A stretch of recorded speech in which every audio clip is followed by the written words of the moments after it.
ஸ்ரீ குருப்பியோ நமஹ. தென்னாடுடைய பிரிவா போற்றி, எந்நாட்டவருக்கும் இறைவா போற்றி, சர்வஜா சர்வவியாபி பிரிவாச்சரணம் மாயப்பிறப்பிற்கும் மகாபிரிவாடி போற்றி போற்றி.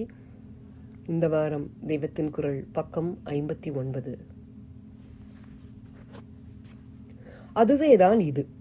ஒரு கோவிலுக்கு யானை வாகனம் செய்தான் ஒரு மரத்தச்சன்.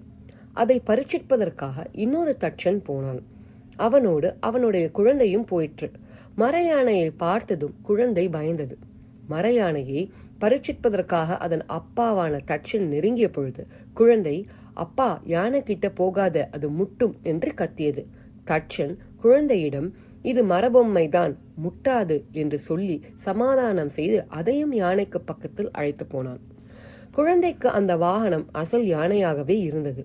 அது மரம் என்கிற ஞானத்தை குழந்தையிடமிருந்து மறைத்தது. அது யானையாக்கும் என்கிற நினைப்பு.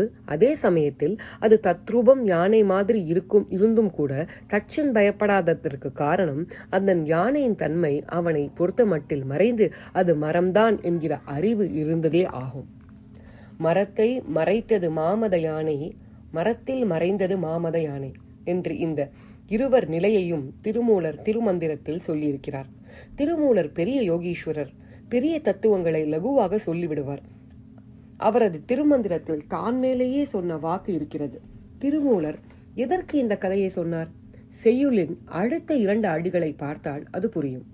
பரத்தை மறைத்தது பார்முதல் பூதம், பரத்தில் மறைந்தது பார்முதல் பூதம்.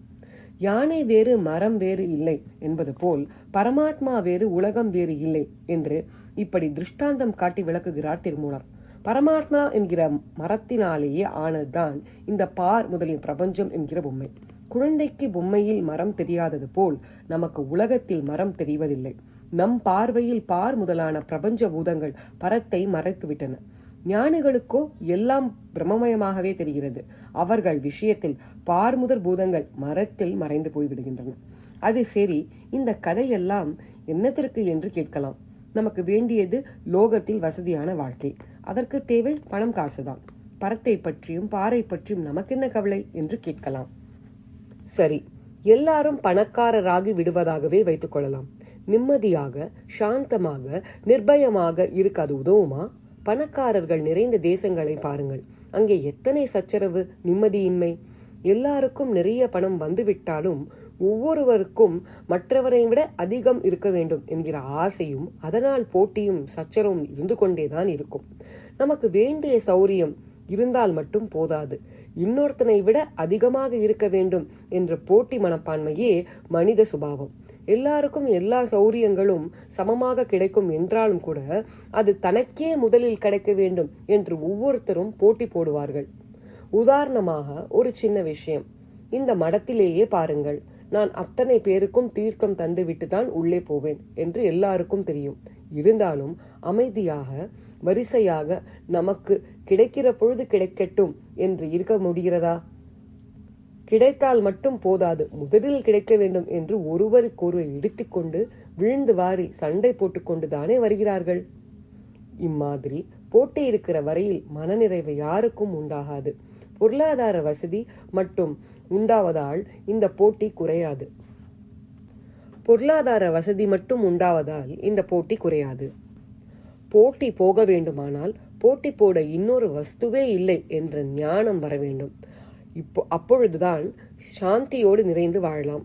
ஆகையால் ஞானமெல்லாம் எதற்கு என்காமல் எப்பொழுதும் சாஸ்வதமாக செய்ய வேண்டிய காரியம் ஆத்ம விசாரம்தான். உலக துன்பங்களை விலைக்கு வாங்கி கொள்ளாமல் இருக்க வேண்டுமானால் இந்த உலகம் என்பது நாம் நினைக்கிறபடி அல்ல. இதுவே சிவமயமானது. அது வேறு இது வேறு அல்ல. மரமே யானை, பாரே பரம் என்ற நினைப்பு இருந்து கொண்டே இருக்க வேண்டும்.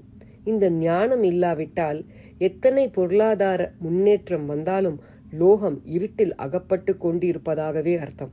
இருட்டை விரட்டும் ஞான பிரகாசத்தை அடைகிற பிரயாசையை நாம் ஒருபொழுதும் தளரவிடக்கூடாது. சூரியன் போனால் கூட பாதகமில்லை.